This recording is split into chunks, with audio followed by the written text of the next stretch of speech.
What's up, everyone? It's time for another 5-minute bit of driving wisdom. Today is going to be part 4 of my series of Does God Exist? One of the biggest questions of all time, if not the biggest one, the most important one, I would argue. If you like this content, go to Darren Keim on YouTube, like, subscribe, share, and let's get into it. All right.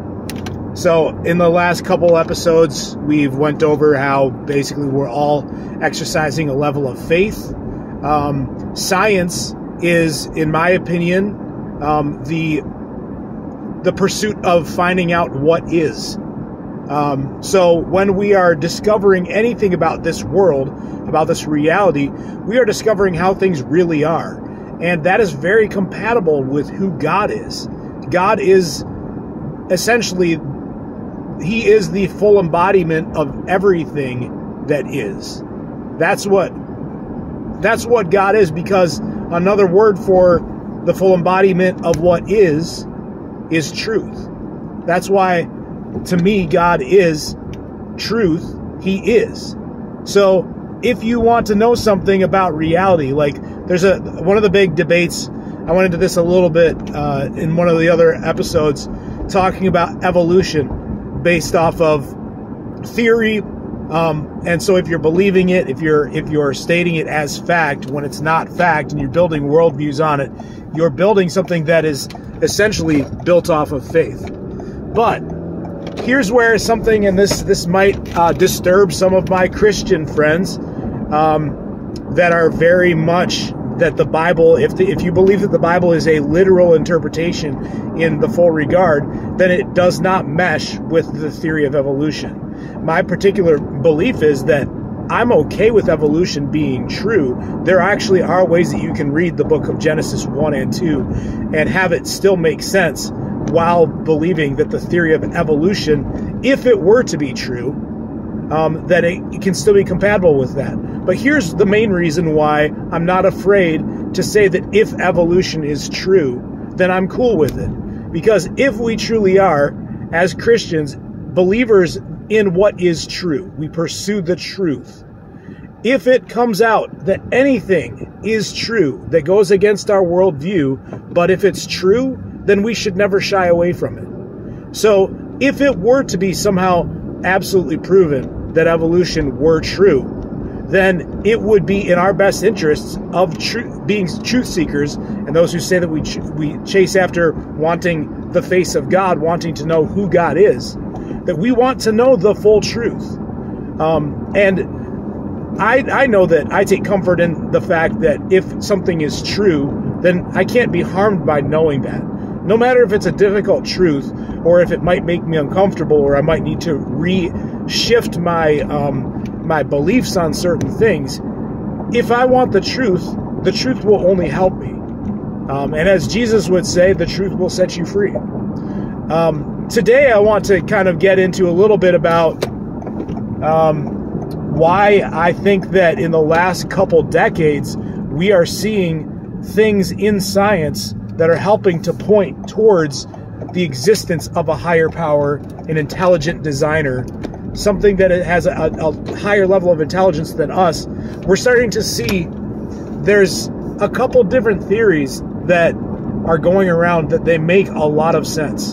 And they require one to think outside of the traditional naturalist point of view, in which everything that we see, smell, hear, taste, touch, things that we can observe with our 5 senses, it requires one to be able to accept the possibility of a reality bigger than that in order for them to make sense.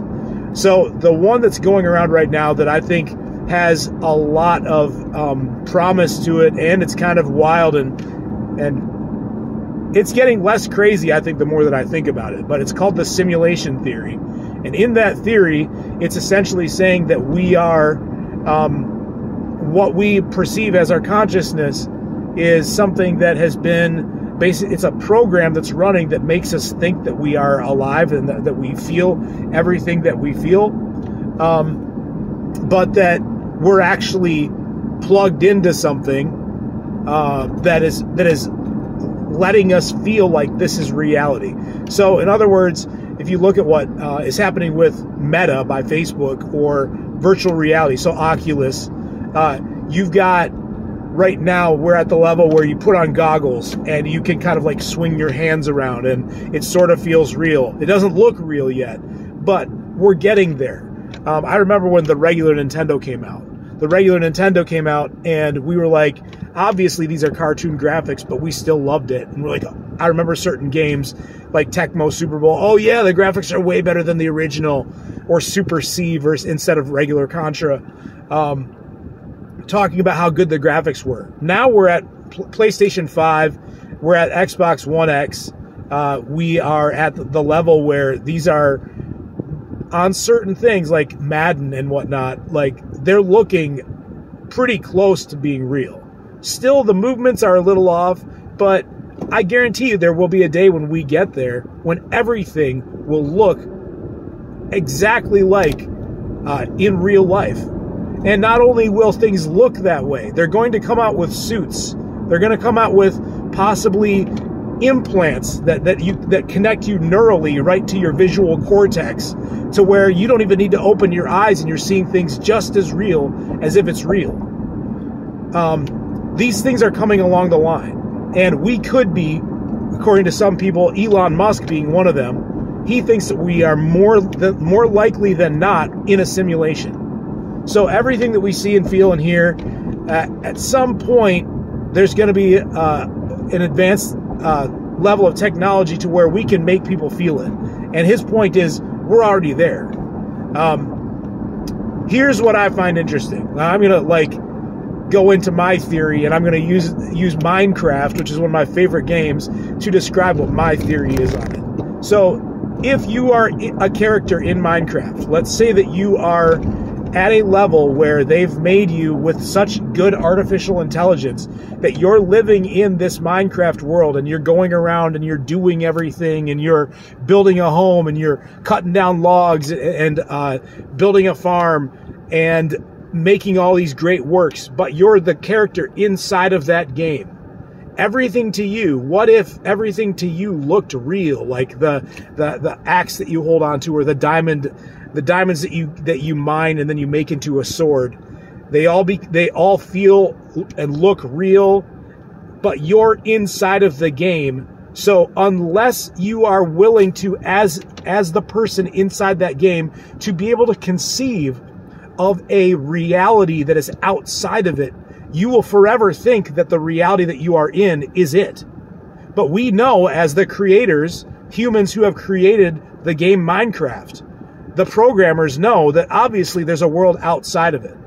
I think that that's what, to me, my running theory right now is that the simulation theory is essentially saying that our creator is somebody that has built this world where things, let there be light, boom, everything simultaneously and instantly kind of comes into the picture. Or he said, let there be light, and like a simulation would, he's entered in the physics of it.